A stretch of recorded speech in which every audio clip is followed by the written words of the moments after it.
స్వరూపులైన KMC channel ప్రేక్షకులకి నమస్కారము. నమస్కారం గురుగారు. నమస్కారం అండి. ఆధ్యాత్మిక ప్రశ్నలు జవాబులు 95వ భాగంలోకి వచ్చినాము. గురుగారు, సంకల్ప శక్తి అనగానేమి, దీన్ని ఎలా పెంచుకోవాలి, ఎలా ఉపయోగించుకోవాలి? సంకల్ప శక్తి అనగా మనం ఒకటి ఇది కావాలి, నేను ఇది చెయ్యాలి, ఇది సాధించాలి అనే ఒక ఇచ్ఛ, ఒక కోరికనే సంకల్పము. ఆ కోరిక లేక మోక్షం కావాలని కోరిక లేకపోతే మోక్షం పొందలేవు, కలెక్టర్ కావాలని కోరిక లేకపోతే కలెక్టర్ కాలేవు, ఈ సంవత్సరం బాగా దిగుబడి లాభాలు గడించాలని ఒక వ్యాపారి సంకల్పం పెట్టుకుంటేనే అది చేయగలుగుతాడు. ఒక వ్యవసాయదారుడు నేను ఇంత పంట దిగుబడి సాధించాలన్నప్పుడే దానికి కఠోర పరిశ్రమ చేస్తాడు.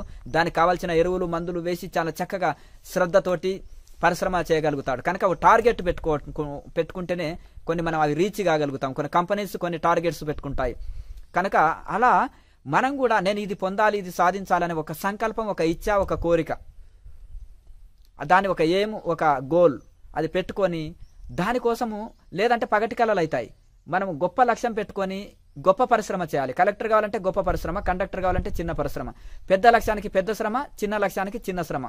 మరి ఆ పెద్ద లక్ష్యం పెట్టుకున్నప్పుడు నిరంతరము మనం పరిశ్రమించాలి. పూర్వం ఋషులు పెద్ద లక్ష్యాలు పెట్టుకుంటే పెద్ద కఠోర పరిశ్రమ చేశారు. పెద్ద కంపెనీ స్థాపించాలంటే పెద్ద టార్గెట్లు ఉంటాయి, పెద్ద కష్టం, ఎక్కువ శ్రమ పడాలి, మరి ఎక్కువ కఠోర పరిశ్రమ చేయవలసి వస్తుంది. చిన్నది చాలనుకుంటే చిన్న పరిశ్రమ చేస్తే చిన్నది ఇది. కనుక లక్ష్యానికి తగిన శ్రమ పడాలి. అలాగే మనము ఒక లక్ష్యము పెట్టుకొని నువ్వు ఋషి కావాలనుకున్నావు, ఆ పూర్వ ఋషులని ఇన్స్పైర్ పొంది ఆదర్శము పొంది దానికి కావాల్సిన వైరాగ్యము, దానికి కావాల్సిన సాధనలు ఇవన్నీ ఇది చేసుకోవాలి. అప్పులు తీరాలి అన్నప్పుడు దానికి ఒక సంకల్పం పెట్టుకొని దానికి ఎంత కఠోర పరిశ్రమ చేయాలనేది దాన్ని ఇది చేసేసి హార్డ్ వర్క్ చేయాలి. వివేకంతో చేయాలి. ఏ పని చేసినా కానీ వివేకాన్ని వినియోగించాలి, అక్కడ సంకల్పాన్ని వినియోగించాలి, కఠోర పరిశ్రమ చేయాలి. అప్పుడే మనం అనుకున్నవి సాధించగలుగుతాము. ఆ యొక్క ఒక లక్ష్యం పెట్టుకొని పని చేయడము, నేను ఇది సాధించాలనే కోరిక కలిగి ఉండి దానికోసం ప్రయత్నం చేయడమే సంకల్పం అంటారు. ఆ సంకల్పంని నెరవేరాలంటే ప్రయత్నం చేయాలి. ఒక కోరిక పెట్టుకొని ఒక లక్ష్యం పెట్టుకొని పరిశ్రమ చేసే దాన్నేమో సంకల్పం అంటారు. అది నెరవేరుట కోసం చేసే పరిశ్రమని లక్ష్య సాధన అంటారు. అట్లా దానికి అది నెరవేర్చుట కోసం మళ్ళీ ఆ పరిశ్రమ కూడా చేయాలి. ఇక దాన్ని మనం ఎవరికి వాళ్ళు ఆ సంకల్పానికి తగిన శ్రమ చేస్తేనే ఆ సంకల్పాన్ని నెరవేర్చుకుంటాం. గురువుగారు, సేవతో కలిగే లాభాలు ఏమిటి? సేవతోటి మొదటి లాభం సంపూర్ణ ఆరోగ్యం. బాగా శ్రమ చేసిన వారికి వాళ్ళకు ఒక సాటిస్ఫాక్షన్ ఉంటుంది. సమాజానికి ఇతరులకు ఇచ్చి చూడు, ఇతరులకు సహాయం చేసి చూడు, నీ మనసు ఎంత ప్రసన్నంగా ఉంటుంది. ఇతరులను దోచుకున్నప్పుడు మనలో ఒక భయము, ఆందోళన, టెన్షన్ ఉంటుంది. కానీ ఇతరులకు సహాయం చేసినప్పుడు మనలో ఒక హ్యాపీనెస్, ఒక ఆనందం కలుగుతుంది. కొంతమందికి దోచుకునడంలో ఆనందం, కొంతమందికి పంచిపెట్టడంలో ఆనందం. కనుక ఈ పంచిపెట్టడంలో ఆనందం, ఇప్పుడు ఇంట్లో పిల్లలకి మన ఫ్యామిలీకి అయినా చూడండి, కొన్ని వస్తువులు తెచ్చిపెట్టి కొంత వాళ్ళకి సేవ చేసినప్పుడు ఒక సాటిస్ఫాక్షన్ యజమానికి మిగులుతుంది. పెద్ద కట్నం ఇచ్చి కూతురు పెళ్లి చేసినప్పుడు, ఒక బాధ్యత నెరవేరినప్పుడు ఒక యజమానికి ఒక ఆనందం కలుగుతుంది. ఇంట్లో ఫంక్షన్ చేసినప్పుడు అందరికీ బంధుమిత్రులకి భోజనాలు పెట్టినప్పుడు ఆనందం కలుగుతుంది. కానీ సమాజంలో గుర్తు తెలియని వ్యక్తులకి చేసే సహాయంలో కూడా ఒక తృప్తి లభిస్తుంది. దుఃఖంలో ఉన్న వాళ్ళని ఆదుకున్నప్పుడు, కష్టాల్లో ఉన్న వాళ్ళని ఆదుకున్నప్పుడు కూడా ఒక ఆనందం కలుగుతుంది. అది ఒక టానిక్ లాగా మనిషికి పనిచేస్తుంది. నిష్కామ కర్మలో, సేవలో ఒక సాటిస్ఫాక్షన్ మిగులుతుంది. ఆ సేవకు అభ్యాసమైన వాళ్ళు అందులో తరించాలని చూస్తారు. కనుక నిష్కామ కర్మలో చాలా ఆనందం ఉంటుంది. స్వార్థం లేదు. స్వార్థం లేని మనసు ఎప్పుడు ఆనందంగా. మరి ఎవరికైనా ఆనందం లేకుండా దుఃఖంలో ఉంటారంటే స్వార్థంతో కూడిన మనసు ఎప్పుడు దుఃఖంలోనే ఉంటుంది. నిస్వార్థపరులైన ఋషులు, నిస్వార్థపరులైన యోగులు, నిస్వార్థపరమైన సంఘంలో ఉన్న వాళ్ళైనా సరే, సమాజంలో ఉన్న వాళ్ళు ఎవరైతే నిస్వార్థపరులు ఉంటారో వాళ్ళు ఎప్పుడు హ్యాపీగానే ఉంటారు. వాళ్ళకి సమస్యలు లేవంటే వస్తూ పోస్తుంటాయి, వాళ్ళు లెక్క పెట్టరు. కానీ ఆ సేవ వలన వాళ్ళకు ఒక సాటిస్ఫాక్షన్ మిగులుతుంది, దాంతో తృప్తిగా జీవిస్తారు. కనుక సేవ వలన మొదటి ఒళ్ళు వంచి కష్టపడి శ్రమ చేసే వాళ్ళకి, శ్రమదానం చేసే వాళ్ళకి మొదటి లాభము హార్డ్ వర్క్ చేస్తారు శరీరంతో. కనుక ఆ సేవతోటి వాళ్ళకు ఆరోగ్యం ఇస్తుంది. చక్కటి సంపూర్ణ ఆరోగ్యం పొందగలుగుతారు సేవ వలన. ఇప్పుడు ఎలవెల్లలా ధ్యానంలో కూర్చోలేము కదా, 2 గంటలు చేసే పని సేవతోటి ఏమవుతుంది, శరీరం అంతా రక్త ప్రసరణ చక్కగా అంది, శరీరం అంతా యాక్టివ్గా బలంగా ఆరోగ్యంగా తయారవుతుంది. మళ్ళీ వెళ్ళి మనం సాధన చేసుకోనికి శరీరం చాలా యాక్టివ్గా ఎక్కువసేపు కూర్చోగలుగుతాము సాధన. కనుక కొన్ని ఆశ్రమాల్లో ఉన్నా కానీ కొన్ని ఎక్కడ వెళ్ళినా మనము కొన్ని సేవా సంస్థల్లో పనిచేస్తున్నా కొంత శరీర పరిశ్రమ చేసి శ్రమదానం చేసి సేవ వలన ఆరోగ్యం పొందుతాం. దానివలన ఫలితం కోరకుండా చేసే సేవ వలన ఒక తృప్తి లభిస్తుంది. దానివలన అనంతమైన పుణ్యం పొందుతాం మనం. ఆ పుణ్యం వలన పూర్వకర్మలు తగ్గించబడతాయి, పూర్వకర్మల ప్రభావం కొంత తగ్గించబడతాయి. ఇప్పుడు ఒక ఖైదీ జైల్లో ఉన్నప్పుడు 20 ఏళ్ల శిక్ష, అతనిలో మార్పు వచ్చి మంచితనం ఉండి ప్రవర్తన మారినప్పుడు గాంధీ జయంతి రోజు పర్వదినాల్లో 5 సంవత్సరాలనే రిలీజ్ చేయొచ్చు, 10 సంవత్సరాల్లో రిలీజ్ చేయొచ్చు. ఎందుకు? ఆ శిక్ష తగ్గించారు, అతనిలో పరివర్తన వచ్చినందుకు, మంచితనం చేత అతనిలో పరివర్తన వచ్చినందుకు. ఇలాగే దైవం కూడా తెలిసి తెలియక పూర్వజన్మలో కర్మలు ఏదో చేసి ఉంటాము, ఈ జన్మలో మళ్ళీ మంచి కర్మలే చేస్తున్నాం. ఈ జన్మలో కూడా మళ్ళీ చెడు కర్మలు చేస్తున్నాం అనుకోండి, మళ్ళీ దైవం క్షమించడు. కానీ జైల్లో ఉండి మళ్ళీ వాడు చెడు కర్మలు చేశాడు అనుకో, అక్కడ అందరికి ఇబ్బంది పెట్టాడు అనుకో, మళ్ళీ తొందరగా రిలీజ్ చేయడు, 20 సంవత్సరాల బదులు ఇంకో 10 సంవత్సరాలు ఎక్కువ కూడా చేయొచ్చు. కనుక ఆ విధంగా ఇక్కడ కూడా మనం మంచి కర్మలే చేస్తుంటే గత జన్మల కర్మల యొక్క ప్రభావం తగ్గిస్తాడు భగవంతుడు, కొన్ని తొలగిస్తాడు కూడా. ఆయన సర్వసమర్థుడు కదా భగవంతుడు, ఆయనకి ఏదైనా చేసే శక్తి ఉంటుంది. కనుక మనము ఈ సేవ వలన పుణ్యం పెంచుకొని గత కర్మల ప్రభావం తగ్గించుకొని గత కర్మలని తొలగించుకోవచ్చు, పుణ్యం చేత పాపాన్ని తొలగించుకోవచ్చు. అలా దీన్ని పెంచుకుంటూ సేవ వలన మనకు ఆరోగ్యం ఉంటుంది, మనశ్శాంతి ఉంటుంది, అలాగే పుణ్యబలం పెరుగుతుంది, పూర్వకర్మలు తగ్గించబడతాయి, సాధనలో ముందుకెళ్తాం. ఇప్పుడు సూర్యుడికి మేఘాలు అడ్డం ఉన్నట్టుగా సూర్యుడు కనిపించడు. మన మోక్షానికి మన సాధనకి గత కర్మలు గత సంస్కారాలు గత జన్మవి మనకు అడ్డు తగులుతుంటాయి. దాని చేత ధ్యానంలో సాధనలో ముందుకెళ్ళలేకపోతాం. అవి ఈ పుణ్యకర్మల చేత అవన్నీ అడ్డు తొలుగుతాయి. ఆ పాపకర్మల ప్రభావం అడ్డు తొలగడం వలన యోగ విఘ్నాలన్నీ పోతాయి. యోగానికి ఉండే ఆధ్యాత్మిక ఆది భౌతిక ఆది దైవిక విఘ్నాలన్నీ పోతాయి. పోవడం వలన మోక్ష మార్గం సులభతరం అవుతుంది. అందుకనే భగవద్గీతలో నిష్కామ కర్మ చేయి, నీ చిత్తము శుద్ధమైతేనే అందులో ధ్యాన యోగం సిద్ధిస్తుంది అంటారు. గీత ఆశయం అదే. చిత్తము అశుద్ధి ఉన్నప్పుడు నీకు ధ్యానం కుదరదు, నీకు ఏది ఇది ఉండదు. కనుక ఆ చిత్తము శుద్ధి కావాలంటే గత కర్మల ప్రభావం తొలగించుకోవాలి. అందుకనే సేవ వలన గత కర్మల ప్రభావం తొలగించుకొని చిత్తము శుద్ధమైనప్పుడు అందులో ధ్యాన యోగం చక్కగా కుదురుతుంది అనేది గీత ఆశయం. కనుక నిష్కామ కర్మ చిత్తశుద్ధికి ఉపయోగపడుతుంది, పుణ్యాన్ని పెంచుతుంది, ఆరోగ్యాన్ని ఇస్తుంది, శాంతిని కలిగిస్తుంది. గురుగారు, మనస్సు అనగానేమి, అది ఎలా పనిచేయను? మనసు అంటే కోరికనే మనసు, మనసే కోరిక. మనయేవ మనుష్యానం కారణం బంధమోక్షయోహో. మనసే మనసును మనిషిని బంధిస్తుంది, మనసే మోక్షాన్ని కలిగిస్తుంది. మలిన మనసు ప్రపంచంలో నిన్ను బంధిస్తుంది, కోరికల యందు నిన్ను పరిగెత్తించి ప్రపంచంలో నిన్ను దుఃఖింపజేస్తుంది. శుద్ధమైన మనసు సాధనలో ఇటట్టు చెలించకుండా నిలుస్తుంది, నీకు మోక్షాన్ని కలిగిస్తుంది, నీకు శాంతిని కలిగిస్తుంది, ఆనందాన్ని కలిగిస్తుంది పరిశుద్ధమైన మనసు. ఆ పరిశుద్ధమైన మనసు అంటేనే మనసు అంటేనే కోరిక, కోరిక అంటేనే మనసు. ఈ కోరిక పుడితేనే మనసు పుడుతుంది, మనసు పుడితేనే కోరిక పుడుతుంది. ఒక ఋషి సమాధిలో ఉంటే అక్కడ మనసు లేదు, ఇది లేదు. అలాగే నిద్రలో ఉన్నవాడికి కోరికలు లేవు. ఎందుకు? నిద్ర అది అజ్ఞాన స్థితిలో ఉంటుంది. అలాగే సమాధి స్థితిలో ఉండే ఋషికి కూడా కోరికలు లేవు, ఎందుకంటే ఆ మనసు లయం సంపూర్ణంగా లయం అయిపోయి చేతనావస్థలో నిలిచింది గనక. అలాగే ఋషి బయటకు వచ్చినా అతనికి ఏ సంకల్పాలు కోరికలు ఉండవు. ఎందుకు? ఆ మనసు పరిశుద్ధం అయిపోయింది. ఆ మనసు ఉండి లేనిదే.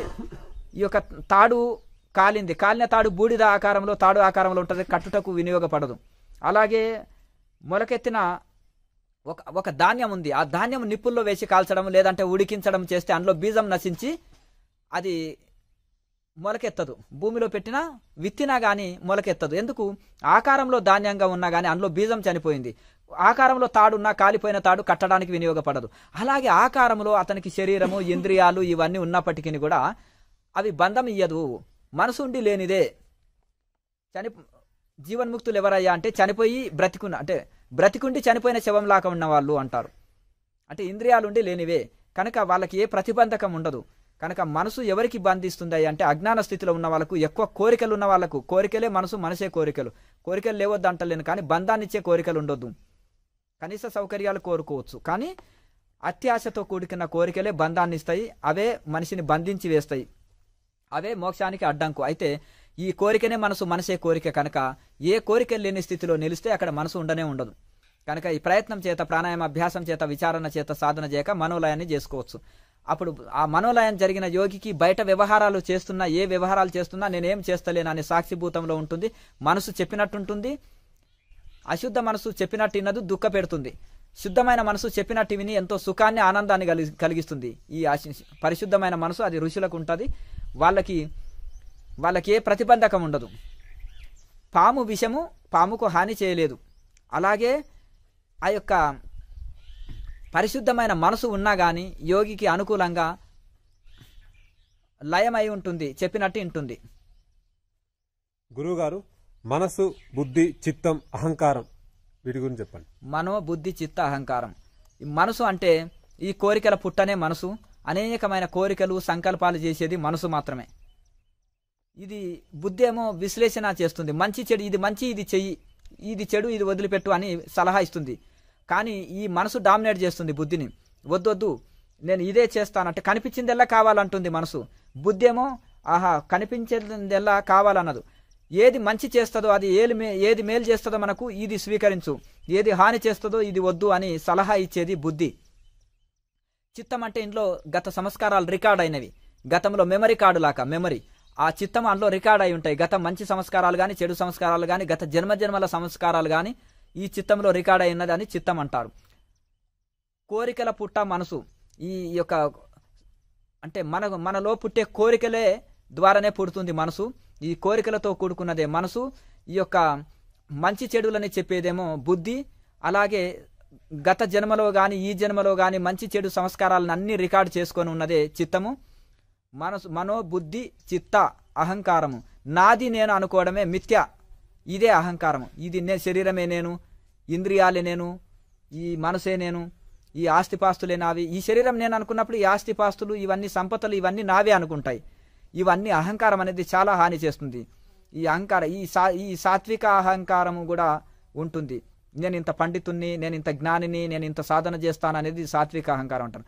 తమో గుణ అహంకారము అది ఒక రకంగా. ఈ రజోగుణ అహంకారము డాంబికంతో కూడుకొని ఉంటుంది. ఇవన్నీ ఈ అహంకారము నేను నాది అనుకుంటేనే ఇది. నేను లేదు నాది లేదు. ఈ శరీరం నేను అనుకుంటేనే అహంకారం. ఈ శరీరం నేను కాదనుకుంటే ఇంకే అహంకారం లేదు మనిషికి. ఆత్మస్థానంలో ఆత్మ ఆకారంలో నిలిచిపోతాం కదా. ఇప్పుడు శరీరము నేను, ఇంద్రియాలు నేను దీనికి సంబంధించినవే నావే అనుకోవడం వలన ఇక్కడ అహంకారము పుడుతుంది. ఈ అహంకారం అనేది చాలా హాని చేస్తుంది. కనుక ఎటువంటి అహంకారమైనా ఉండకూడదు.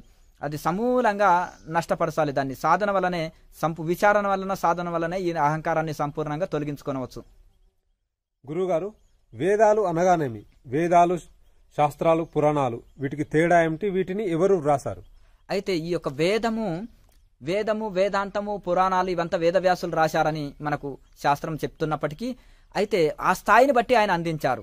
వేదం అంతరించిపోయినప్పుడు వేదవ్యాసులు శ్రీమన్నారాయణుడు వేదవ్యాస అవతారం తీసుకొని ఆ యొక్క వేదవ్యాసుడిగా చిన్నప్పుడే తల్లి గర్భం నుంచి పుట్టంగానే వెళ్ళి తపస్సుకి వెళ్ళి తల్లు పేగు మెడకు వేసుకొని అలాగే వెళ్ళి తపస్సు చేసి ఆయనకు గొప్పగా ఈ యొక్క వేదాలని మళ్ళీ పునరుద్ధరణ చేశాడు.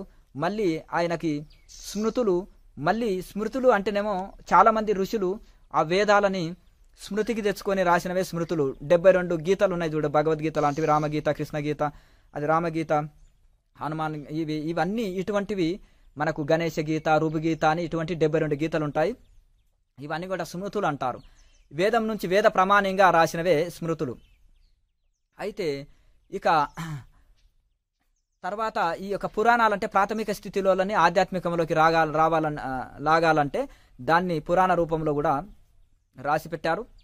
ఉత్తములకి వేదాంతము, మధ్యములకి వేదము, ప్రాథమిక స్థితిలో ఉన్న వాళ్ళకి పురాణాలు సరిపోతుంది వాళ్ళ స్థాయిని బట్టి. చివరికి వేదాంతంలో నిలిచినప్పుడే పరిపూర్ణమవుతుంది. ఆ వేదాంతంలో ఆ స్థితికి వెళ్ళాలంటే క్రమంగా కొన్ని జన్మలలో ఒక్కొక్కటి మెట్టు ఎక్కుంటూ ముందుకెళ్ళాలి. అయితే ఈ వేదంలో అంతమే వేదాంతము, ఉపనిషత్తులు.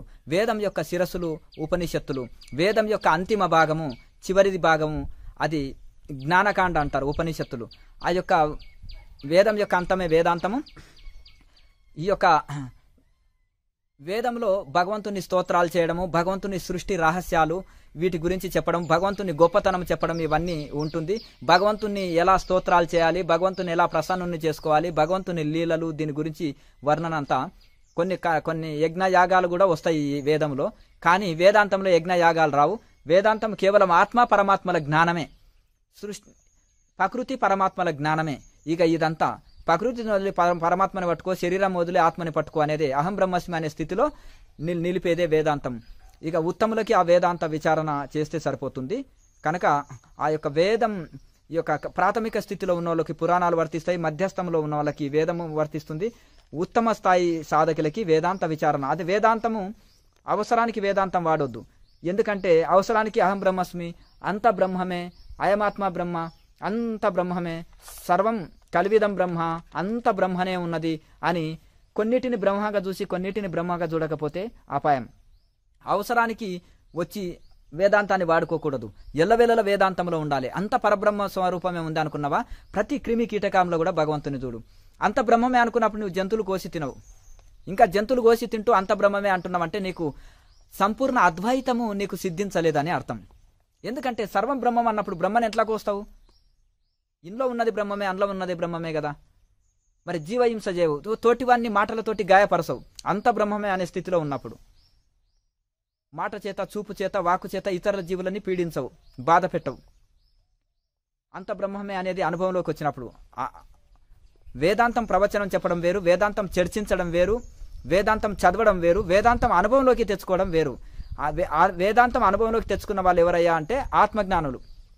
ఈ ప్రపంచంలో ఋషులు తపస్సు చేయక అహం బ్రహ్మస్మి అనే స్థితి అనుభూతి పొందిన వాళ్ళు అయమాత్మ బ్రహ్మ, అన్ని ఆత్మలు బ్రహ్మమే అనే స్థితిలో ఉంటుంది. సర్వం కల్విదం బ్రహ్మ, నేహనా నాస్తి కించన, కించిత్తు కూడా పరబ్రహ్మ కంటే వేరుగా ఏది లేదు, సమస్తం బ్రహ్మస్వరూపమే అనేది స్వయం అనుభవం పొందుతారు. వాళ్ళకే సాధ్యమవుతుంది సర్వ సమదృష్టి గాని, సమానత్వం గాని, నిస్వార్థ సేవ గాని, సమానత్వం చూడడం గాని, అన్నిట్లో భగవంతుని చూడడం వాళ్ళకే సాధ్యమవుతుంది. ఇక మిగతా వాళ్ళు ఏంటంటే అవసరానికి వేదాంతం, అవసరానికి అహం బ్రహ్మస్మి, అవసరానికి మీలో ఉన్నది బ్రహ్మమే, మాదో ఉన్నది బ్రహ్మమే, మరి మీ ఆస్తిని మాత్రం ఎట్లా కొట్టేయాలని మాత్రం నేను ప్లాన్లు వేస్తుంటాను. శిష్యుడి ధనాన్ని ఎలా లాగి వాడిని గుండు కొట్టాలని గురువు ప్లాన్ వేస్తుంటాడు. అర్థమైందిగా, గురువు దగ్గర ఏదైనా విద్య నేర్చుకొని నేను వ్యాపారం ఎట్లా చేయాలనేది శిష్యుడు ప్లాన్ వేస్తుంటాడు. ఇట్లా ఈ విధంగా ఉంటుందన్నమాట ఈ ప్రపంచంలో కూడా మొత్తము. అందుకనే అహం బ్రహ్మస్మి అనేది వేదాంతము అర్థంగా అనుభవంలోకి రావాలంటే సాధన ఉండాలి. సాధనతోటే ఆ వేదాంతంలో చెప్పిన అహం బ్రహ్మస్మి, సర్వం బ్రహ్మమే, ఈ యొక్క అంత పరమాత్మ స్వరూపం కంటే వేరు ఏ కించిత్తు కూడా లేదు అనేది అది స్వయం అనుభవం పొందాలంటే సాధన సాధన సాధన. కనుక మనకు ఆ స్థితిలో వెళ్ళిన దాకా సాధన చేస్తుండాలి. లోకా సమస్త సుఖినో భవంతు. ఓం.